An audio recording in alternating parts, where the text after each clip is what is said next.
Right, Scott, what were your overall thoughts on today? Because if you'd have been told at the end of the first half you'd only have let in one, you'd probably been quite pleased with the amount of work you had to do, but then they scored two in the second. Yeah, it's disappointing. I mean, we had them on the ropes at 2-1 and then another set play, and the same guy scores again, and Pope's a good player, but he scored off two set plays at the end of the day, and for all the chances that they've had and things like that, they've scored off two set plays, which is the most disappointing thing.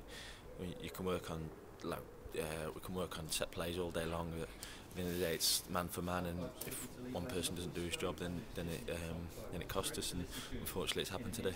Yeah, whenever I ask you about saves, you always say that it only really means anything if it helps Cheltenham win the game. And when you went 2-1 up, did you think all the saves in the first half were going to be worth it? Yeah, definitely. I mean, at half time, I thought, geez, this is a bit like Rochdale with all the shots and things like that. But like I say, there's no point talking about anything because we got nothing from the game, and that's the main thing.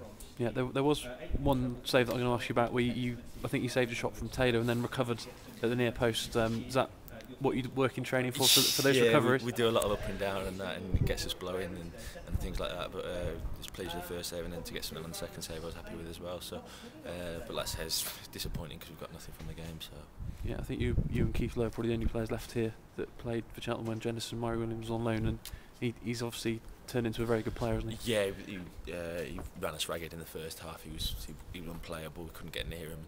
We went tight. He knocked it in behind, and then Billy got booked. And then he gave him some room. He's got a lot of ability, and he showed that today. And that's why he's one of the best players in the league. Yeah, when you come off and Pope scored 3, obviously he's had a great season, but apart from the goals, he didn't do that much, did he? So is that the sign of a really good player? Well, yeah, that's it. I mean, they've got wide men that put the ball in the box with quality, and then got someone like Pope who can head them in, and that's what they're all about. We knew they got it wide, and we knew they put it in the box, and although like I say, the goals have come from set play, so what can you say?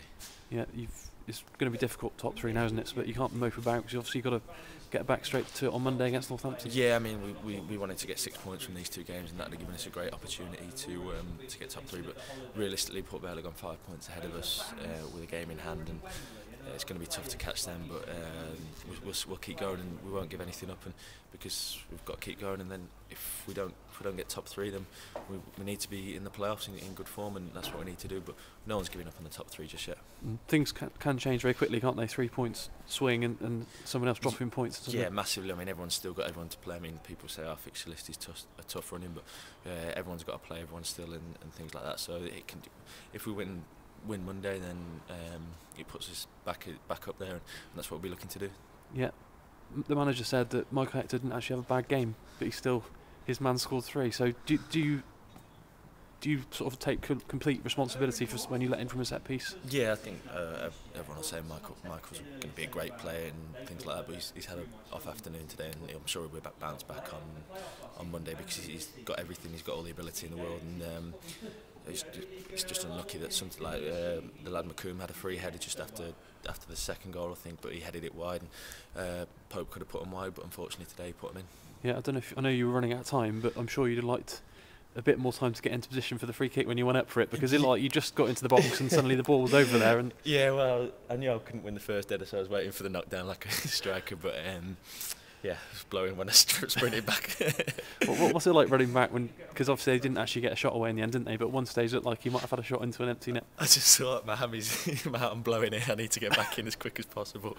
But yeah, I was blowing. But did JC give you the nod? Did he to go up? He said no at first, but then I think it was literally the last kick of the game, so he said yes, which was, I don't mind going up. I'm always happy to go up, and someone running around in yellow kit sometimes causes a bit of confusion. Yeah, you played Port Vale twice now, point at home and nothing today, but you outplayed him at home. Probably one today didn't win it, and today you probably come off wondering how you got anything from the game. Yeah, get a game of 2 halves today. They battered us first half, and we were definitely on top, but yeah, I don't know, it's difficult to take, but let's say we'll move on to Monday and then go from there. Yeah, brilliant.